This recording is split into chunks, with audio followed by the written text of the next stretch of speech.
Salut tout le monde, bienvenue pour cette nouvelle vidéo hebdo sur les cryptos. On commence avec une analyse sur le Bitcoin. Alors sur le Bitcoin, on est comme la semaine dernière, on est toujours dans ce grand triangle de compression. Donc il n'y a toujours pas énormément de choses à faire tant qu'on est dans le triangle, je l'avais déjà dit. Les mouvements sont pas très intéressants à trader. À la limite, c'est là on est en bas du triangle, donc ceux qui veulent tenter un achat, ça se défend. La zone basse du triangle ici a fait rebondir les cours déjà 3-4 fois. Ça pourrait très bien le refaire. Et si ça rebondit, bah, allez chercher le haut du triangle. Et surtout, vu qu'on arrive à l'apex du triangle, là, plus le temps passe, plus les cours vont avoir de moins en moins de marge de manœuvre et vont devoir décider si on en sort à la hausse ou à la baisse. Donc si vous avez acheté là et qu'on en sort à la hausse, là c'est tout bénef, parce que c'est le genre de trade qui pourrait exploser à la hausse. Donc pour l'instant, c'est de la fiction, on ne sait pas par où ça va sortir, mais en achetant ici, au moins, vous avez le prix d'achat, le meilleur prix d'achat possible qu'on pourrait avoir. Après, si ça part à la baisse, eh ben, dans ce cas-là, c'est plutôt un signal baissier, donc il faut sortir de position rapidement, mais au moins vous avez tenté le coup. En l'occurrence, là, vu qu'on n'a pas beaucoup de billes, on n'a pas beaucoup d'indices pour savoir ce qui va se passer, c'est à peu près le seul point valable, acheter sur support ou vendre sous résistance. Les plus prudents, comme nous, en fait, vont attendre plutôt la sortie du triangle à la hausse ou à la baisse et on essaiera de suivre le mouvement, soit baissier, soit haussier. Ça veut dire qu'on n'anticipe pas la cassure, on ne sait pas par où ça va sortir, donc on reste neutre et on attend de constater la sortie. Alors dans les éléments à prendre en compte, je pense, on peut rajouter les bandes de Bollinger. Ce qui est intéressant en ce moment, c'est ici, vous voyez, les bandes se sont quand même beaucoup contractées. Avec les Bollinger, quand les deux bandes se resserrent, se contractent, ça annonce en général un mouvement de forte volatilité à venir. Si on regarde un peu l'historique, là par exemple, vous voyez, les bandes étaient relativement contractées, il y a eu un grand mouvement haussier. Et là, vous voyez, elles se contractent et ne se sont pas autant contractées depuis ce dernier mouvement ici. Donc on voit que peut-être que ça va annoncer un mouvement à la hausse ou à la baisse. Alors attention, la contraction n'indique pas le sens du mouvement. D'ailleurs, il y a souvent des contre-pieds. Ça se contracte, ça fait une petite bougie vers le bas, puis ça explose à la hausse, ou l'inverse des fois. Donc la contraction indique juste que les cours risquent d'avoir une forte volatilité, un fort mouvement de tendance bientôt, mais ça n'indique pas le sens. Donc ça ne nous aide pas forcément pour vouloir acheter ou vendre, mais ça nous dit qu'on va probablement avoir bientôt un vrai mouvement de tendance à la hausse ou à la baisse. Donc là, il faut être assez bête et discipliné, suivez simplement le mouvement quand il va avoir lieu. De toute façon, si on a un fort mouvement à la hausse ou à la baisse dans les prochains jours, ben, ça va forcément casser le triangle à la hausse ou à la baisse. Donc il faudra juste se placer dans le sens de la cassure. Alors un petit mot quand même, si on considère que là on a un triangle symétrique, les triangles, c'est des figures de continuation de la tendance. Donc la tendance était haussière, statistiquement, on a plus de chances d'en sortir à la hausse. Si on regarde un peu le schéma théorique d'un triangle symétrique de sommet, donc ce qu'on a actuellement, on voit que on a plus de chances d'en sortir à la hausse. Donc, alors un petit bémol quand même, les stats qui sont affichés là, c'est pas des stats qui ont été faites sur le marché crypto, donc ça peut quand même légèrement être différent. Mais dans tous les cas, c'est une figure normalement de continuation de la hausse, donc il y a plus de chances qu'on en sorte à la hausse. Après, ce qui est intéressant aussi, c'est de voir que on a une sortie tardive à 80% de la distance de la base Apex. Donc la base ici, l'Apex, c'est là où se rencontrent les lignes. Donc c'est un peu ce qu'on a sur le graphique. Là, on arrive, on a bien dû parcourir 80% de la taille du triangle. Donc ça devrait pas tarder à sortir. Et l'autre point intéressant, si on regarde les descriptions, c'est au niveau des volumes. L'évolution des volumes se fait à la baisse à l'intérieur du triangle plus de 8 fois sur 10. Et là, c'est bien ce qu'on a actuellement. Si on rajoute le volume, vous voyez, depuis qu'on a fait le triangle ici, eh ben, on a un volume. Là, on a fait le pic de volume sur le point haut. Et ensuite, eh ben, vous voyez, on a un volume qui est vraiment descendant. Donc, on a une baisse du volume, comme c'est indiqué par la théorie. Donc après, ce qu'il faut, c'est justement guetter la sortie de triangle avec un pic de volume. Les volumes doivent être en hausse au moment de la sortie, avec un pic qui intervient en général le lendemain. Donc là, tout simplement, comme j'ai dit avant, guetter la sortie à la hausse ou à la baisse, c'est pas parce que, du point de vue des probabilités, il y a plus de chances que ça sorte à la hausse qu'on va acheter. Si ça sort à la baisse et qu'on a un pic de volume à la baisse, c'est également un signal baissier. Donc là, encore une fois, le plan pour l'instant, soit vous êtes agressif, vous tentez un petit achat parce qu'on est en bas du triangle, soit vous êtes prudent, vous attendez qu'on ait une vraie cassure du triangle à la hausse ou à la baisse. Vous regardez le volume si on a une augmentation du volume pour valider le breakout et vous tentez de jouer le mouvement de tendance, qu'il soit haussier ou baissier. Avant de poursuivre, juste un petit mot pour ceux qui ont suivi les projets qu'on avait sur Diabolo. On a enfin mis en prod la copie automatique des crypto traders. Donc si vous créez un compte sur le site, c'est totalement gratuit, il n'y a pas d'abonnement à avoir. Vous avez accès à la liste des traders avec leurs performances. Donc vous voyez toutes les performances des traders inscrits. Vous pouvez également voir leurs trades, tous les trades qu'ils ont passés, voir s'ils n'ont pas des grosses pertes, s'ils ont des gains réguliers. Et vous pouvez, si vous voulez, suivre les traders, ça va automatiquement répliquer les trades qu'ils font sur votre compte. Vous payez une part de bénéfice sur les trades gagnants, et si le trade est perdant, vous n'avez rien à payer. Encore une fois, il n'y a aucun abonnement mensuel à avoir pour le service. Pour le coup, c'est vraiment vous qui décidez quel trader vous suivez ou pas, et vous pouvez arrêter à tout moment d'en suivre un s'il ne vous convient plus. On va regarder l'Ether en dollars. En format hebdo, ce qu'on voit actuellement, c'est que on a bien rebondi sur le bas de l'oblique en bleu ici. Donc l'oblique, c'est un biseau d'élargissement. Là, depuis qu'on a testé, ça rebondit bien, 3 semaines de hausse. Ce début de semaine, on est en train de baisser, mais ça ne remet pas en cause pour l'instant le rebond.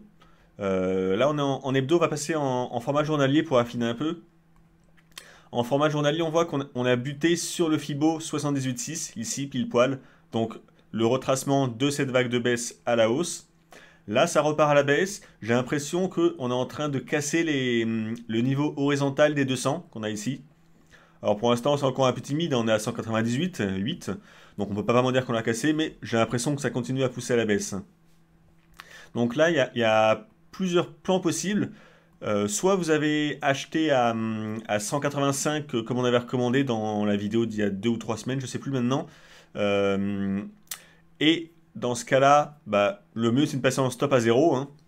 Alors si vous avez des profils court terme, vous pouvez prendre des bénéfices. Mais si vous voulez tenter les swings, ce que je vous conseille personnellement, c'est de simplement mettre un stop à 0. Si ça continue à baisser, vous sortirez sans perte.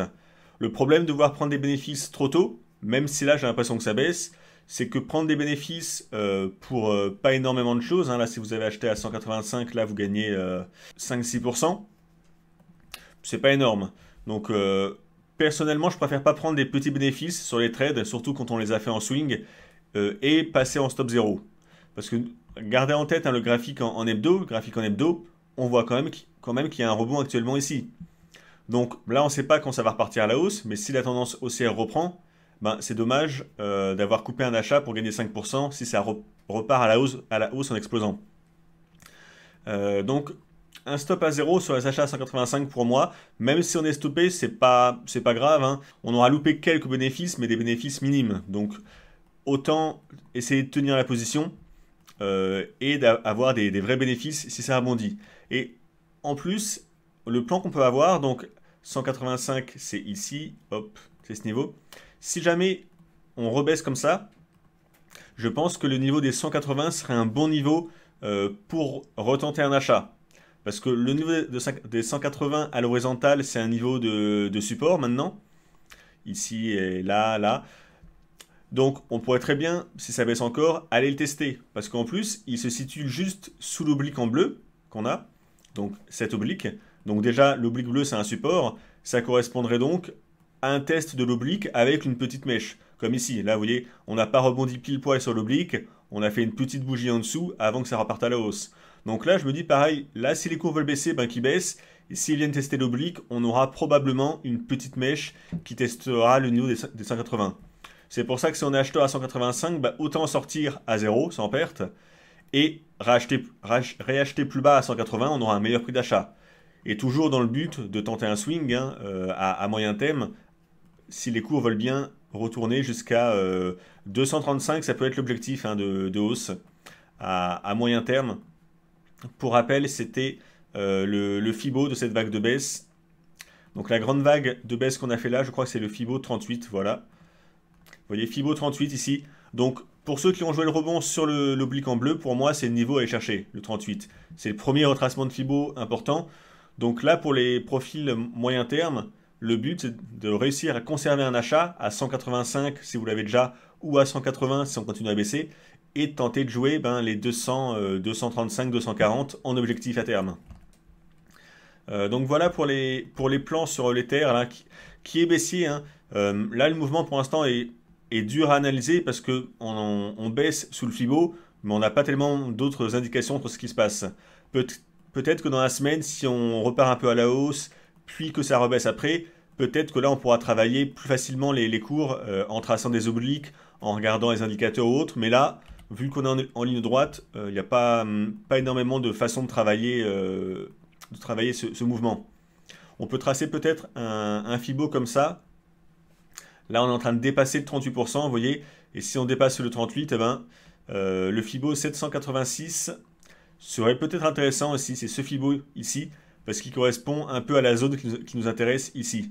La zone des 180. Il est juste en dessous des 180. C'est le Fibo qui a déjà bloqué ici. Donc là, vague de baisse, retracement haussier à 786, enfin 78,6. Et là, dans le sens contraire, vague de hausse, correction baissière, peut-être à 78,6 avant que ça reparte à la hausse. Donc c'est pour ça que la zone des 180 va être intéressante pour prendre des achats, pour tenter de jouer le swing sur l'Ether. On va regarder le BNB en USDT. Alors là, on est en train de baisser. On voit que l'ancien point haut qu'on a fait ici, on l'a vraiment cassé à la baisse pour le coup maintenant. Là, ça continue de baisser. Le prochain support en format hebdo, pour moi, c'est l'ancien sommet qu'on a fait ici. Donc c'est à 17,44. Je vois pas d'autres vrais gros supports, hein. Là, on a peut-être la mèche basse à 18,32.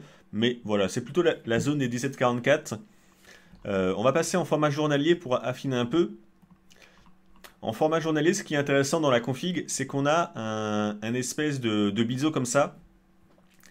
Et là, on voit qu'on teste l'oblique basse plusieurs fois. On a une oblique haute, donc c'est intéressant parce que vu qu'on a un support et une résistance très claire avec les deux obliques, ça rend le trading plus facile. En tout cas, ça rend le plan de trading facile. Facile, ça veut dire que le niveau pour acheter, si on va être agressif, on va acheter sur l'oblique ici, quand on va la tester. Et si on est prudent, on va simplement attendre de voir est-ce qu'on va sortir de cette espèce de biseau à la hausse ou pas. Si on en sort à la hausse, c'est un signal d'achat en clôture de bougie journalière. Donc ça, c'est pour ceux qui veulent attendre d'avoir un vrai signal de retour de la hausse. Et je disais donc juste avant, pour les agressifs, tenter un achat sur l'oblique ici, c'est un plan qui peut se défendre, vu qu'elle a fait rebondir les cours plusieurs fois. On va affiner un peu ça. Alors là, je vais simplement dans un premier temps tracer un retracement de Fibo de toute cette vague de hausse qu'on a eue. Et on voit qu'on a un retracement un peu plus bas à 61,8. Et vous voyez, ce qui est intéressant, c'est que ce retracement, il est cumulé au niveau horizontal qu'on a vu ici, l'ancien sommet. Donc ça nous ramènerait vers 17,44. On aurait à la fois le Fibo 61,8 et à la fois le support de l'ancien sommet à l'horizontale. Et en plus de tout ça, selon le rythme, j'ai l'impression qu'on va également tester l'oblique en orange, hein, si on revient tester ici dans les prochains jours. Donc ça fait quand même un niveau de support intéressant, peut-être pour tenter un petit achat, parce qu'on aurait quand même un triple support. Fibo, support horizontal de l'ancien sommet et le support oblique ici du bas du biseau. Donc pour les agressifs, ça peut être, ça peut être le niveau à guetter, le niveau intéressant pour tenter un petit achat avec un stop un peu en dessous. Encore une fois, si vous êtes prudent et que vous voulez attendre vraiment d'avoir des confirmations, dans ce cas-là, il faut attendre de voir si on va rebondir et si on va sortir du biseau à la hausse. Forcément, vous avez un prix d'achat moins bon. Vous aurez un prix d'achat vers les 21, 21,5 si vous faites ça, à la place d'un prix d'achat vers les 17, 17,50. Mais vous avez plus de certitude. Donc après, chacun fait comme il veut. Sur XRP en dollars, alors c'est le même graphique que j'ai depuis des mois. J'avais proposé un achat ici il y a plus d'un mois déjà durant une vidéo hebdo ou un live, je ne sais plus exactement. Il y a eu un mouvement de hausse ici, hein, et vous voyez on a atteint le premier TP possible. Donc c'était les trois niveaux que j'avais sur l'écran aussi depuis des mois. Le niveau a vraiment bloqué les cours et là il y a une forte chute. Donc pour moi le plan n'a pas changé, le plan est toujours valable, hein. On a un gros support ici dans la zone basse, vers les 25, 25,80. Ce qu'on peut viser à la hausse, ben, c'est les différents niveaux ici, hein, les 31,65, 37,44 et 0,45. Ça reste un support, hein, donc si on retourne le tester, ben, vous pouvez rester acheteur ou tenter un achat si vous n'êtes pas acheteur, hein, parce que le ratio rendement-risque est toujours à votre avantage. Hein. Là, si on atteint l'objectif haut, ça fait un ratio rendement-risque de 4,60 si vous achetez ici. Donc, on ne vise pas forcément l'objectif maximal, mais même en visant les objectifs intermédiaires, ça fait déjà un ratio rendement-risque positif. Donc, vu qu'on n'est pas devin, qu'on ne sait pas si ça va rebondir ou pas forcément sur le support, parce qu'à un moment ou un autre, bah, les supports ils tiennent pas éternellement, mais ça on peut pas le prévoir. Du coup, pour décider si on prend le trade ou pas, ben, on regarde simplement est-ce qu'on a un bon facteur de ratio rendement-risque. Donc là c'est le cas. Donc tant qu'on casse pas le support, ben, pour moi on peut continuer d'acheter sur le support et viser le rebond. Ça dépendra aussi de ce que va faire le Bitcoin dans les prochaines semaines, s'il part à la hausse ou à la baisse en sortant de son triangle, par corrélation. Mais voilà, ça on n'a pas la réponse à l'avance, donc toujours pareil, le plan, hein, un gros support, ben, on tente un achat et on espère que ça rebondisse pour de bon. Sur iOS en dollars, alors on a franchi cette oblique orange ici à la hausse. On a franchi à la hausse le bison en rouge ici, cassure haussière. Donc c'est deux signes plutôt haussiers, de poursuite haussière en tout cas. Mais là on voit qu'on on a commencé à baisser après le petit pump ici. Donc je me dis que le niveau est peut-être intéressant pour commencer à rechercher des achats, parce que vu qu'on a quand même eu deux signaux haussiers ici, alors quand je dis signal haussier, ça ne veut pas dire que ça va exploser en ligne droite, hein. Ça veut dire que les cours ont réussi à franchir une résistance, et donc ils nous montrent qu'il y a quand même une certaine force des acheteurs. Mais encore une fois, les marchés, ils ne montent pas en ligne droite, enfin pas toujours en tout cas, et il y a toujours des corrections. Donc il faut mettre à profit les phases de correction pour tenter de se placer, maintenant qu'on a le signal qu'il y avait des gens intéressés par la hausse. Donc là, je me dis que le niveau est pas loin d'être intéressant. D'un point de vue purement graphique, si on revenait tester l'oblique rouge ici, ça voudrait dire qu'on revient tester le biseau, donc breakout haussier, suivi par un throwback avant que ça reparte à la hausse. Donc ça pourrait être le niveau intéressant pour se placer. On va affiner un peu ça, on va rajouter Ishimoku. Avec Ishimoku en format journalier, eh ben, on est dans le Kumo. Et là, vous voyez, on teste le bas du Kumo. Sur la journée d'avant-hier, ici, on a testé le bas du Kumo avec la mèche. La journée d'hier, on a testé le bas du Kumo, pareil, avec la mèche. Là, pour l'instant, ça baisse un peu. On n'a pas encore testé le bas du Kumo. Donc, ça peut être un niveau intéressant. Et si on veut avoir le meilleur prix possible, eh ben, c'est le bas du Kumo. Et on va le cumuler avec l'oblique en rouge, vu que c'est un niveau de support chartiste assez évident. Donc là, on voit que sur ce niveau, on serait à la fois en bas du Kumo, ici, et à la fois sur l'oblique. Donc ce serait le niveau idéal. Ou alors dans la journée, si on fait une mèche sous le Kumo et qu'on teste l'oblique, c'est aussi un bon niveau. Mais si on met l'ordre ici, par exemple, donc là où il y a vraiment le Kumo sur l'oblique, qu'on met un stop un peu à l'intérieur, sous le Kumo et donc à l'intérieur du biseau, avec un peu de marge, parce que s'il y a une mèche un peu sale, on n'a pas envie d'être sorti. Et ce qu'on peut viser, on peut viser peut-être l'objectif théorique du biseau, donc le biseau en rouge, hein, un retour sur le point haut du biseau ici. Donc ça nous ramènerait par ici. Ça fait un bon ratio rendement-risque. Et on va encore affiner ça. Donc là, on est en format journalier. En format journalier, ça serait ce point le niveau parfait. Encore une fois, si dans les prochains jours, on teste le bas du Kumo et qu'on mèche sur l'oblique, c'est également un bon niveau. Hein. On va passer en format 8 heures. En format 8 heures, on a ce niveau donc, qui est indiqué. En format 8 heures, là, on voit qu'on est sur le Kumo. Mais surtout, on voit que le niveau qu'on a vu en journalier ici, eh ben, il est dans le prolongement, ici, d'une Kijun à plat, et de la SSB, donc la ligne du nuage, à plat également. Et rappelez-vous, avec Ishimoku, les lignes qui se mettent à plat, c'est des niveaux, ça vous montre des niveaux de support ou de résistance assez forts. Donc là, on voit qu'en 8 heures, on aurait ces deux niveaux qui sont au même niveau que le niveau journalier qu'on a vu. Et si on passe en 4 heures, eh ben, en 4 heures, ce même niveau, ça correspond également à un plat de SSB, ici, et de Kijun. Donc c'est vraiment un niveau très fort. Là, on voit qu'en 4 heures, c'est plutôt baissier. Hein. La Chikou tente de casser à la baisse le Kumo, actuellement. C'est pas bien grave, c'est les formats 4 heures.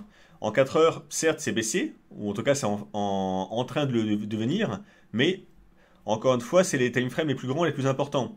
Donc en journalier, on n'a pas de signal baissier encore. On est dans le Kumo, c'est plutôt incertain, mais on sait qu'on a le Kumo en support. Donc même si on est en train d'avoir un signal baissier 4 heures, le signal qu'on a en journalier est plus important. Donc tant qu'on est au-dessus du Kumo, enfin qu'on n'a pas retraversé le Kumo à la baisse, bah pour moi ça veut dire que la tendance haussière a toujours une bonne chance de redémarrer. Donc maintenant le plus dur ça va être de trouver un prix d'achat. Comme j'ai dit, le prix d'achat parfait, donc ça sera à 3,5. Mais si dans les prochains jours on teste l'oblique ici, eh ben, ça peut faire un prix un peu plus cher, mais au moins vous êtes sûr d'être dedans. Ça va jusqu'à 3,6 en gros. 3,6 si on teste rapidement, 3,5, 3,6. Voilà, c'est les niveaux idéaux pour moi pour tenter d'entrer avec un stop maîtrisé. Sachant que si jamais, on va enlever Ishimoku, hop. Dans le pire des scénarios, ce qui pourrait arriver, si les cours ne rebondissent pas rapidement ici sur le biseau, c'est que les cours latéralisent comme ça. Et dans ce cas-là, on aura un autre point d'entrée à plus long terme, hein, à 3,2. On serait à la fois sur le biseau, ici, en rouge, donc un throwback, et à la fois sur l'oblique de support long terme qu'on a ici. Donc ça ferait un double niveau de support. Voilà, mais vu qu'on ne sait pas où ça va rebondir, est-ce que ça va rebondir sur le Kumo ici, ou est-ce que ça va baisser jusqu'ici, bah pour moi, le plan, c'est de tenter un petit achat ici, vers les 3,5, 3,6. Et si jamais c'est invalidé, que ça continue à baisser, bah sortir de position, tant pis, et retenter un achat quand on sera vers les 3,2. Et le but, dans tous les cas, hein, c'est de viser la poursuite de la tendance haussière. Là, on repasse en hebdo, en espérant que là, on rebondisse bien sur l'oblique en vert et que ça reparte vraiment relativement haut. Donc c'est pour ça que là, c'est un plan plutôt swing. Là, on voit un début de rebond sur l'oblique. C'est tout à fait possible hein, qu'on revienne tester l'oblique avant que ça reparte pour de bon à la hausse. Donc c'est pour ça qu'il ne faut pas se presser, il faut faire des plans avec des stops pas trop chers. Si c'est invalidé, on sort rapidement et on teste sur les points d'entrée qu'on a plus bas. Sur ETC USD, alors on a un canal d'élargissement ici, donc c'est plutôt haussier. Hein. Là, on a une phase de baisse par contre. Alors, ce qu'on peut voir maintenant, on avait en rouge un espèce de petit triangle symétrique qui a été cassé à la baisse ici. On l'avait vu durant un des lives. Maintenant, on va l'enlever, on n'a plus besoin. Donc, vu qu'on est sorti à la baisse, c'est plutôt baissier. Si c'est baissier, il faut se demander jusqu'où ça pourrait baisser. La réponse simple, c'est que ça pourrait baisser jusqu'à revenir tester l'oblique qu'on a ici. L'oblique qu'on a à partir de là, hein, ça a fait rebondir ici, ça a fait rebondir ici, ça a rebondi ici, pareil là. Donc on voit qu'elle est assez solide, qu'elle a toujours repoussé les cours à la hausse. Donc si on vient dessus, faudra guetter, je pense, un signal de reprise haussière. Donc ça nous ramènerait vers les 5,61. Par contre, j'attendrai vraiment qu'on ait un signe haussier de rebond sur l'oblique. Parce qu'une oblique qui est aussi évidente à tracer, souvent il y a des beaux excès baissiers pour sortir les acheteurs trop précoces. Donc quand on va la tester, je vais rester neutre, je vais attendre de voir est-ce qu'on a un vrai signe de rebond. Donc il faudra regarder le volume, il faudra regarder les patterns si on a des patterns acheteurs, les chandeliers japonais, est-ce qu'on a des marteaux inversés, des bougies d'avalement haussière ou autres, hein, c'est toujours pareil. Et le plan qu'on peut se faire à l'avance, c'est si jamais on a cet excès baissier sous l'oblique, il y a un niveau qui me plaît assez, moi, pour essayer d'attraper une mèche basse, c'est ce niveau orange à l'horizontale. On voit que c'est un niveau travaillé par les cours pas mal de fois. Donc c'est un niveau de support à l'horizontale. Donc je me dis, si on fait un petit excès baissier sous l'oblique et qu'on vient le tester, c'est peut-être ce niveau qui pourrait canaliser la mèche basse avant que ça reparte très vite à la hausse. Et en plus de ça, on a un pattern harmonique avec un AB égale CD ici que j'ai déjà tracé, et le niveau 1 à 100% est ici. Donc il est vraiment sur le niveau en orange. Hein. Le niveau orange, c'est un niveau un peu large, hein, parce que vous voyez, il y a des mèches ici, des mèches là, des mèches basses ici. Donc je me dis que ça ferait un niveau précis pour se placer. Donc là, l'ABCD plus le niveau à l'horizontale, si on achète sur l'ABCD, on serait à 5,21.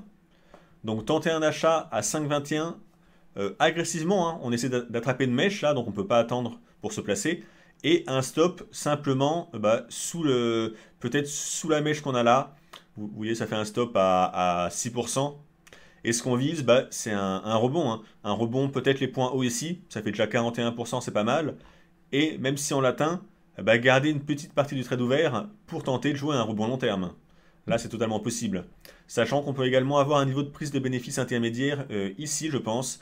Là, les points hauts et là, les points hauts également plusieurs fois. Même avec ce niveau, ça fait déjà un ratio rendement risque de 3,38. Ça fait 20% de hausse qu'on espère pour un stop à moins de 6%. Donc rien que ça, c'est déjà un bon en termes de ratio rendement risque. Donc là, c'est le niveau des 5,25 en premier take profit. Et après, viser les 7,4, etc. Donc voilà, à guetter. Si on fait un excès baissier ici, pour moi, on peut mettre un ordre en attente pour acheter en espérant que ça soit une mèche et que ça remonte très vite. Si vous êtes prudent, bah, vous attendez de voir si on a un vrai signal de rebond sur l'oblique. Donc comme j'ai dit avant, hein, avec les patterns, les chandeliers, le volume, les indicateurs, comme vous voulez.